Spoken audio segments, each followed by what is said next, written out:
If you've ever spent time around Freemasons, you've probably heard a curious phrase: we seek more light. At first glance, it sounds simple enough. Light means knowledge, darkness means ignorance. So naturally, we assume that more light simply means learning more, learning another lecture, studying more history, reading another book. But what if we've misunderstood the symbol? What if light means something far deeper than information?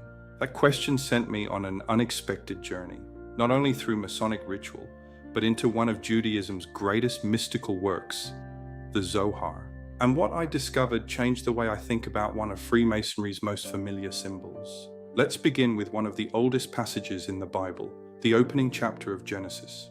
The very first words God speaks are, "Let there be light." But here's something most people never notice. The sun, the moon, and the stars don't appear until the fourth day. So what was this first light? It couldn't have been sunlight? Jewish scholars wrestled with that question for centuries. The Zohar offers a fascinating answer. It says this first light was not physical at all, it was divine light. The light of wisdom, the light of understanding, the light that allows us to see reality more clearly. In other words, before there was illumination, there was insight. That immediately caught my attention because it sounded remarkably familiar. Freemasons don't simply ask for knowledge, they ask for light, and perhaps those two things are not the same. Think about it this way: knowledge tells you what something is. Light helps you understand why it matters. Knowledge tells a judge what the law says. Light helps him recognize justice. Knowledge tells a doctor how the body works. Light helps her see the patient sitting in front of her. Knowledge fills the mind. Light transforms the person. That distinction is everywhere in the Zohar. It teaches that divine light flows continuously from the infinite through what Kabbalah calls the tree of life. But here's the remarkable part. The goal isn't simply to receive the light. The goal is to become capable of receiving it. The Zohar speaks repeatedly about becoming a proper vessel, because greater light requires a greater vessel. Without preparation, more light isn't helpful. It can even overwhelm us. So how does a person become a larger vessel? Not by collecting more facts, but through humility, discipline, integrity, patience, compassion, character. Those qualities expand our capacity to receive wisdom. When I read that, I couldn't help thinking about Freemasonry.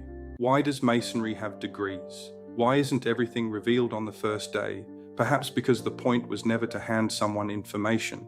Perhaps the point was to help transform the individual. Each degree doesn't simply add knowledge, it asks us to become a little more capable of understanding what we've already been shown. Think about your own life. Have you ever reread a book 10 years later and discovered ideas that somehow weren't there the first time? Of course they were there. You simply weren't the same person. The book hadn't changed. You had. That's what light does. It changes the observer. The Zohar also teaches something else that I find profoundly beautiful. It says the original divine light was never destroyed. It was hidden.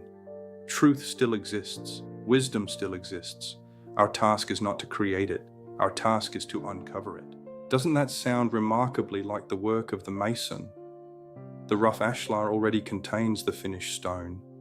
The sculptor doesn't create perfection. He removes everything that prevents it from appearing. Perhaps that's what we're really doing in Freemasonry, not collecting secrets, not accumulating lectures, not chasing hidden knowledge, but slowly removing pride, fear, prejudice, impatience, so that a little more light can enter. Maybe that's why we never stop asking for more light. Not because we believe we'll someday know everything, but because we hope to become the kind of people who can understand a little more than we did yesterday.